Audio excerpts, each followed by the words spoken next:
Paano naman yung entry ng senior citizen? So, ito usually nangyayari ito sa store syempre, no? Kailangan natin ibigay yung discounts or yung mga privileges ng ating mga senior citizens.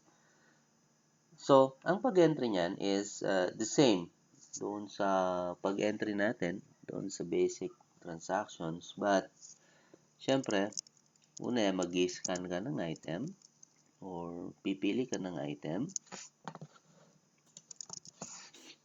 And then, paano natin sasabihin sa system na itong transaction na to is a senior citizen transaction?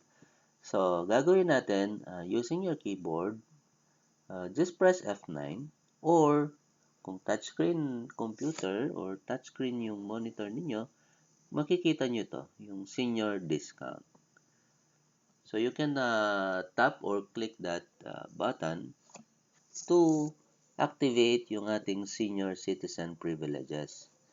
So, mag-proceed ako doon sa keyboard since hindi touchscreen itong aking monitor. So, I'll press F9. And then, kung mapapansin ninyo, mag-yellow yung ating transaction. So, that means na-activate na natin yung ating senior citizen privileges. And then, you can save. So, to save, F3 or click save or tap save sa screen ninyo.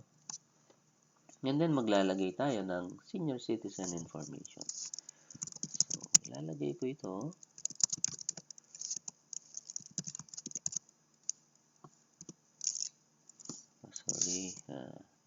ID number. And then,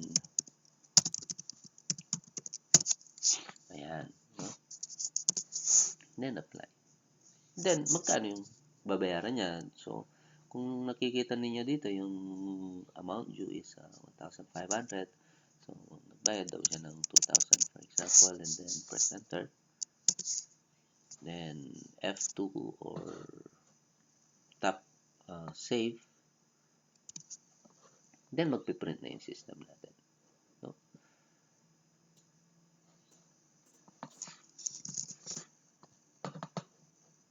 So, ganun yung pag-entry natin doon sa ating senior citizen.